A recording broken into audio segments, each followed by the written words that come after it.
యెషయా 21వ అధ్యాయం. సముద్ర తీరముననున్న అడవి దేశమును గూర్చిన దేవోక్తి. దక్షిణ దిక్కున సుడిగాలి విసరునట్లు అరణ్యము నుండి, భీకర దేశం నుండి అది వచ్చును. కఠినమైన వాటిని చూపుచున్న దర్శనము నాకు అనుగ్రహింపబడి ఉన్నది. మోసము చేయువారు మోసము చేయుదురు, దోచుకొనువారు దోచుకొందురు.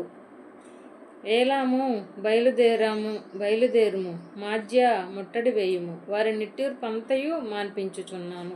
కావున నా నడుము బహు నొప్పిగానున్నది.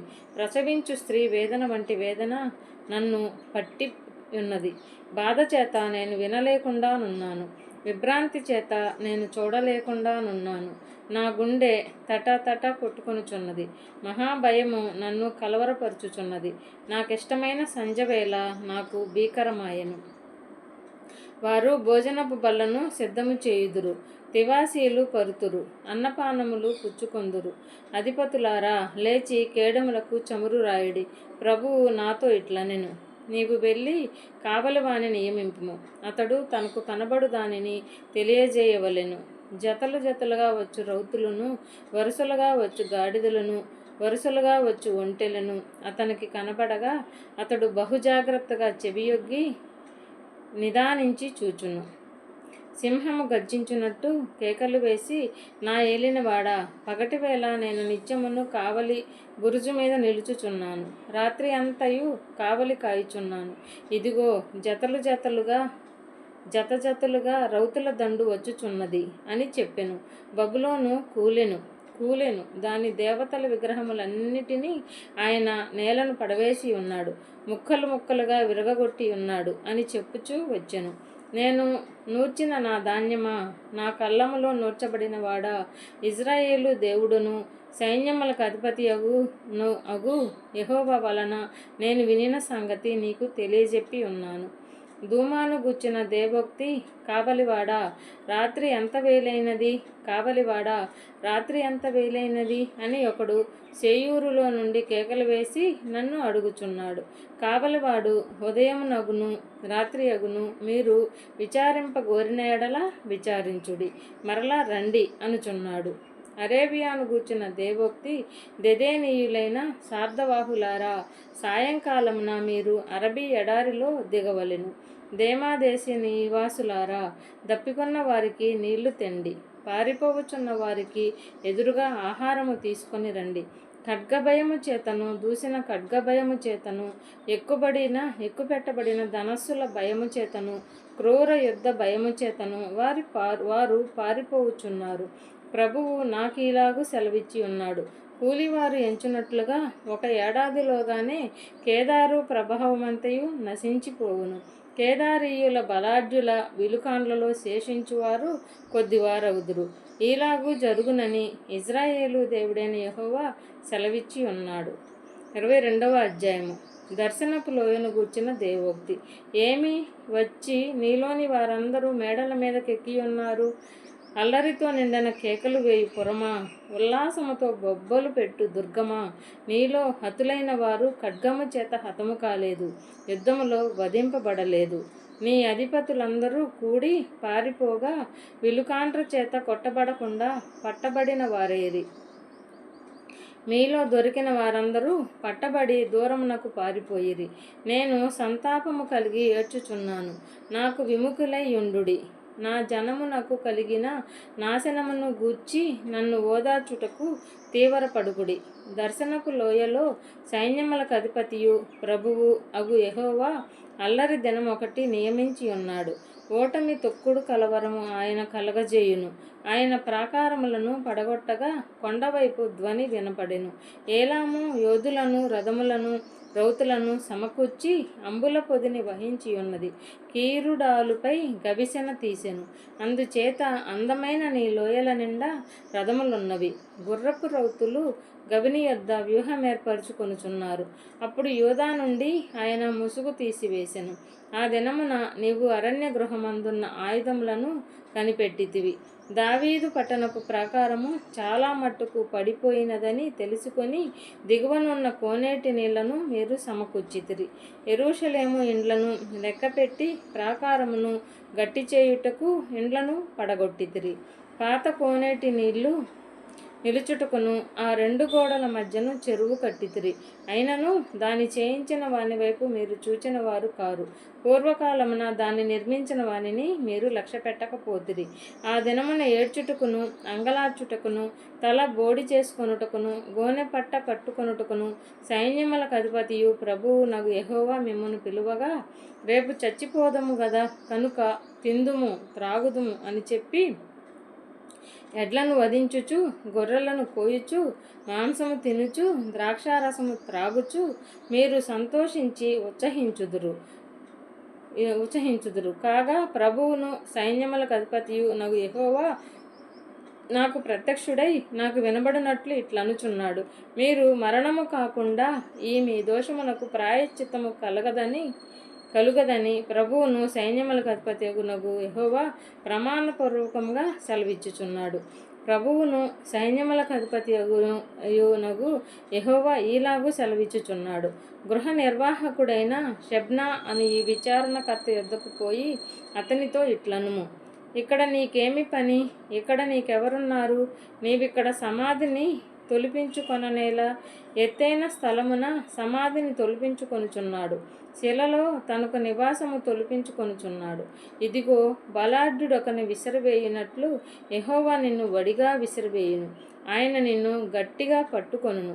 ఆయన నిన్ను మడిచి ఒకడు చెండు వేసినట్టు విశాలమైన దేశములోనికి నిన్ను విసిరివేయును.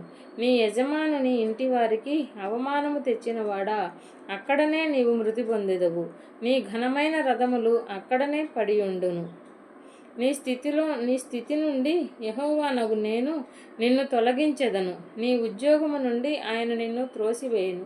ఆ దినమున నేను నా సేవకుడును హిల్కీయా కుమారుడును అగు ఎల్యాకీమును పిలిచి అతనికి నీ చొక్కాయిని తొడిగించి నీ నడికట్టు చేత అతని బలపరచి నీ అధికారమును అతనికి ఇచ్చేదను. అతడు యెరూషలేము నివాసులకును యూదా వంశస్థులకును తండ్రియు అగును. నేను దావీదు ఇంటి తాలపు అధికార భారమును అతని భుజము మీద ఉంచెదను. అతడు తీయగా ఎవడును మూయజాలడు, అతడు మూయగా ఎవడును తీయజాలడు. దిట్టమైన చోట మేకు కొట్టినట్టు నేను అతన్ని స్థిరపరచెదను. అతడు తన పితరుల కుటుంబమునకు మాన్యత గల సింహాసనముగా ఉండును.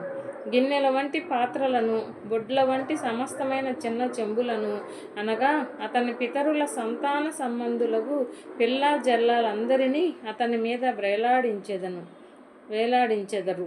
సైన్యములకు అధిపతియగు యెహోవా ఈలాగు సెలవిచ్చుచున్నాడు, ఆ దినమున దిట్టమైన చోట స్థిరపరచబడిన ఆ మేకు ఊడదీయబడి తెగవేయబడి పడును. దాని మీదనున్న భారము నాశనమగును. ఈలాగు జరుగునని యెహోవా సెలవిచ్చి ఉన్నాడు. 23వ అధ్యాయము. తూరును గూర్చిన దేవోక్తి. తర్షీషు ఓడలారా అంగలార్చుడి. తూరు పాడైపోయెను, ఇల్లైనను లేదు, ప్రవేశ మార్గమైనను లేదు. కిత్తీయుల దేశము నుండి ఆ సంగతి వారికి వెల్లడి చేయబడెను. సముద్ర తీర వాసులారా అంగలార్చుడి. సముద్రము దాటుచుండు సీదోను వర్తకులు తమ సరుకులతో నిన్ను నింపిరి. షీహోరు నది ధాన్యము, నైలు నది పంట సముద్రము మీద నీలోనికి తేబడుచుండెను. తూరు వలన జనములకు లాభము వచ్చెను. సీదోను సిగ్గుపడుము, సముద్ర దుర్గము మాటలాడుచున్నది. నేను ప్రసవ వేదన పడని దానను, పిల్లలు కనని దానను, యవనస్తులను పోషింపని దానను, కన్యకలను పెంచని దానను. ఆ వర్తమానము ఐగుప్తీయులు విని తూరును గుర్చి మిక్కిలి దుఃఖింతురు. తర్షీషునకు వెళ్ళుడి. సముద్ర తీర వాసులారా అంగలార్చుడి. నీకు సంతోషము కలుగజేసిన పట్టణం ఇదేనా? ప్రాచీన కాలమున నుండిన పట్టణం ఇదేనా? పరదేశ నివాసము చేయుటకు దూర ప్రయాణము చేసినది ఇదేనా? దాని వర్తకులు రాజసమానులు, దాని వ్యాపారులు భూనివాసులలో ఘనులు. కిరీటములు నిచ్చుచుండు తూరుకు ఈలాగు చేయనెవడు ఉద్దేశించును? సర్వ సౌందర్య గర్వాతిశయమును అపవిత్రపరచుటకును, భూమి మీదనున్న సర్వఘనులను అవమానపరచుటకును సైన్యములకు అధిపతియగు యెహోవా ఈలాగు చేయనుద్దేశించెను. తర్షీషు కుమారి, నీ దేశమునకిక నడికట్టు లేకపోయెను. నైలు నది ప్రవహించున్నట్లు దాని మీద ప్రవహించుము. ఆయన సముద్రము మీద తన చెయ్యి చాపెను. రాజ్యములను కంపింపజేసెను. కనాను కోటలను నశింపజేయుటకు యెహోవా దాని గూర్చి ఆజ్ఞాపించెను. మరియు ఆయన సీదోను కన్యక, చెరపబడిన దానా, నీకికను సంతోషం ఉండదు. నీవు లేచి కిత్తీముకు దాటి పొమ్ము. అక్కడైనను నీకు నెమ్మది కలగదు. ఇదిగో, కల్దీయుల దేశమును చూడుము, వారికను జనముగా ఉండరు. అశ్షూరీయులు దానిని అడవి మృగములకు నివాసముగా చేసి ఉన్నారు. వారు కోటలు కట్టించి దాని నగరులను పడగొట్టి ఉన్నారు. తర్షీషు ఓడలారా, అంగలార్చుడి, మీ దుర్గము పాడైపోయెను. ఒక రాజు ఏలుబడిలో జరిగినట్లు తూరు ఆ దినమున 70 సంవత్సరములు మరువబడును. 70 సంవత్సరములైన తరువాత వేశ్యల కీర్తనలో ఉన్నట్లు జరుగును. ఏమనగా, మరవబడిన వేశ్య, సితారా తీసుకొని పట్టణములో తిరుగులాడుము. నీవు జ్ఞాపకమునకు వచ్చినట్లు ఇంపుగా వాయించుము. అనేక కీర్తనలు పాడుము. 70 సంవత్సరముల అంతమున యెహోవా తూరును దర్శించును. అది వేశ్య జీవితమునకు మరలా భూమి మీదనున్న సమస్త లోక రాజ్యములతో వ్యభిచారము చేయును. వేశ్య జీతముగా ఉన్నదాని వర్తక లాభము యెహోవాకు ప్రతిష్ఠితమగును. అది కూర్చబడదు, ధననిధిలో వేయబడదు. యెహోవా సన్నిధిని నివసించు వారికి సంతుష్టి ఇచ్చు భోజనమునకును ప్రశస్త వస్త్రములకును ఆ పట్టణపు లాభము ఆధారముగా నుండును. 24వ అధ్యాయము. ఆలకించుడి, యెహోవా దేశమును వట్టిదిగా చేయుచున్నాడు. ఆయన దానిని పాడుగా చేసి కల్లోలపరచుచున్నాడు. దాని నివాసులను చెదరగొట్టుచున్నాడు. ప్రజలకు కలిగినట్టు యాజకులకును కలుగును, దాసులకు కలిగినట్టు యజమానులకును కలుగును. దాసీలకు కలిగినట్లు వారి యజమానురాండ్రకు కలుగును. కొనువారికి కలిగినట్లు అమ్మువారికిని కలుగును. అప్పిచ్చువారికి కలిగినట్లు అప్పు పుచ్చుకొన వారికిని కలుగును. వడ్డీకి ఇచ్చువారికి కలిగినట్లు వడ్డీకి తీసుకుని వారికిని కలుగును. దేశము కేవలము వట్టిదిగా చేయబడును, అది కేవలము కొల్ల సొమ్మగును. యెహోవా ఈలాగు సెలవిచ్చి ఉన్నాడు. దేశము వ్యాకులము చేత వాడిపోవుచున్నది, లోకము దుఃఖము చేత క్షీణించిపోవుచున్నది. భూజనులలో గొప్పవారు క్షీణించిపోవుచున్నారు. లోక నివాసులు ధర్మశాసనములను అతిక్రమించి ఉన్నారు. కట్టడను మార్చి నిత్య నిబంధనను మీరి ఉన్నారు. దాని నివాసుల చేత లోకము అపవిత్రమాయెను. శాపము దేశమును నాశనము చేయుచున్నది. దాని నివాసులు శిక్షకు పాత్రులైరి. దేశ నివాసులు కాలిపోయిరి. శేషించిన మనుషులు కొద్దిగానే ఉన్నారు. కొత్త ద్రాక్ష రసము అంగలార్చుచున్నది, ద్రాక్షావల్లి క్షీణించుచున్నది. సంతోష హృదయులందరూ నిట్టూర్పు విడుచుచున్నారు. తంబురుల సంతోషనాదము నిలిచిపోయెను. ఉల్లసించు వారి ధ్వని మానిపోయెను. సితారాల ఇంపైన శబ్దము నిలిచిపోయెను. పాటలు పాడుచు మనుషులు ద్రాక్షారసము త్రాగరు. పానము చేయువారికి మద్యము చేదాయెను. నిరాకారమైన పట్టణము నిర్మూలనము చేయబడెను. ఎవడునూ ప్రవేశింపకుండా ప్రతి ఇల్లు మూయబడి ఉన్నది. ద్రాక్షారసము లేదని పొలములలో జనులు కేకలు వేయుచున్నారు. సంతోషమంతయు అస్తమించెను. దేశంలో ఆనందము లేదు. పట్టణములో పాడు మాత్రము శేషించెను. గుమ్మములు విరగగొట్టబడెను. ఒలీవ చెట్టును దులుపునప్పుడును, ద్రాక్షాఫలముల కోత తీరిన తరువాత పరిగె పండ్లను ఏరుకొనున్నప్పుడును జరుగునట్లుగా భూమి మధ్య జనములలో జరుగును. శేషించిన వారు బిగ్గరగా ఉత్సాహ ధ్వని చేయుదురు. యెహోవా మహాత్మ్యమును బట్టి సముద్ర తీరముననున్నవారు కేకలు వేయుదురు. అందును బట్టి తూర్పు దిశనున్న వారలారా, యెహోవాను ఘనపరచుడి. సముద్ర ద్వీపవాసులారా, ఇజ్రాయేలు దేవుడైన యెహోవా నామమును ఘనపరచుడి. నీతిమంతునికి స్తోత్రమని భూదిగంతము నుండి సంగీతములు మనకు వినబడెను. అప్పుడు నేను, అయ్యో నాకు శ్రమ, నేను చెడిపోతిని. మోసము చేయువారు మోసము చేయుదురు, మోసము చేయువారు బహుగా మోసము చేయుదురు. భూనివాసి, నీ మీదకు భయము వచ్చెను. గుంటయు ఉరియు నీకు తటస్థించెను. తూములు పైకి తీయబడి ఉన్నవి. భూమి పునాదులు కంపించుచున్నవి. భూమి బొత్తిగా బద్దలైపోవుచున్నది. భూమి కేవలము తునకలైపోవుచున్నది. భూమి బహుగా దద్దరిల్లుచున్నది. భూమి మత్తుని వలె కేవలము తూలుతున్నది. పాక వలె ఇటు అటు ఊగుచున్నది. దాని అపరాధము దాని మీద భారముగా ఉన్నది. అది పడి ఇకను లేవదు. భయంకరమైన వర్తమానము విని పారిపోవువాడు గుంటలో పడును. గుంటను తప్పించుకొనువాడు ఉరిలో చిక్కును. ఆ దినమున యెహోవా ఉన్నత స్థలమందున ఉన్నత స్థల సమూహమును భూమి మీదనున్న భూరాజులను దండించును. చెరపట్టబడిన వారు గోతిలో చేర్చబడినట్లుగా వారు చేర్చబడి చెరసాలలో వేయబడుదురు. బహుదినములైన తరువాత వారు దర్శింపబడుదురు. చంద్రుడు వెలవెలబోవును, సూర్యుని ముఖము మారును. సైన్యములకు అధిపతియగు యెహోవా సీయోను కొండ మీదను యెరూషలేములోను రాజగును. పెద్దల ఎదుట ఆయన ప్రభావము కనపడును. 25వ అధ్యాయము. యెహోవా, నీవే నా దేవుడవు. నేను నిన్ను హెచ్చించెదను, నీ నామమును స్తుతించెదను. నీవు అద్భుతములు చేసితివి. సత్య స్వభావముననుసరించి నీవు పూర్వకాలమున చేసిన నీ ఆలోచనలు నెరవేర్చితిని. నీవు పట్టణము దెబ్బగాను, ప్రాకారము గల పట్టణము పాడుగాను, అన్యుల నగరి పట్టణముగా మరలా ఉండకుండా నీవు చేసితివి. అది మరలా ఎన్నడూను కట్టబడకుండా చేసితివి. భీకరుల ఊపిరి గోడకు తగిలిన గాలివాన వలె ఉండగా నీవు బీదలకు శరణ్యముగా ఉంటివి.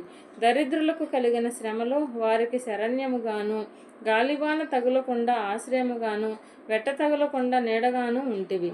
కాబట్టి బలిష్ఠులైన జనులు నిన్ను ఘనపరచెదరు. భీకర జనముల పట్టణస్థులు నీకు భయపడుదురు. ఎండిన దేశంలో ఎండ వేడిమి అణిగిపోవునట్లు నీవు అన్యుల ఘోషను అణచివేసితివి. మేఘఛాయ వలన ఎండ అణచివేయబడినట్లు బలాత్కారుల జయకీర్తన అణచివేయబడును. ఈ పర్వతము మీద సైన్యములకు అధిపతియగు యెహోవా సమస్త జనముల నిమిత్తము కొవ్విన వాటితో విందు చేయును. మడ్డి మీదనున్న ద్రాక్షారసముతో విందు చేయును. మూలుగు గల కొవ్విన వాటితో విందు చేయును. మడ్డి మీద నిర్మలమైన ద్రాక్షారసముతో విందు చేయును. సమస్త జనముల ముఖములను కప్పుచున్న ముసుగుకును, సమస్త జనముల మీద పరచబడిన తెరను ఈ పర్వతము మీద ఆయన తీసివేయును. మరెన్నడూను ఉండకుండా మరణమును ఆయన మింగివేయును. ప్రభువైన యెహోవా ప్రతి వాని ముఖము మీద బాష్ప బిందువులను తుడిచివేయును. భూమి మీద నుండి తన జనుల నిందను తీసివేయును. ఈలాగున జరుగునని యెహోవా సెలవిచ్చి ఉన్నాడు. ఆ దినమున జనులు ఇలాగు అందురు, ఇదిగో మనలను రక్షించునని మనము కనిపెట్టుకొని ఉన్న మన దేవుడు, మనము కనిపెట్టుకొనిన యెహోవా ఈయనే. ఆయన రక్షణను బట్టి సంతోషించి ఉత్సహింతుము. యెహోవా హస్తము ఈ పర్వతము మీద నిలుచును. పెంటకుప్పలో వరిగడ్డి తొక్కబడినట్లు మోయాబీయులు తమ చోటనే త్రొక్కబడుదురు. ఈతగాండ్రు ఈదుటకు తమ చేతులను చాపునట్లు వారు దాని మధ్యను తమ చేతులను చాపుదురు. వారెన్ని తంత్రములు పన్నినను యెహోవా వారి గర్వమును అణచివేయును. మోయాబు, నీ ప్రాకారముల పొడవైన కోటలను ఆయన కృంగగొట్టును. వాటిని నేలకు అనగదొక్కి ధూళిపాలు చేయును.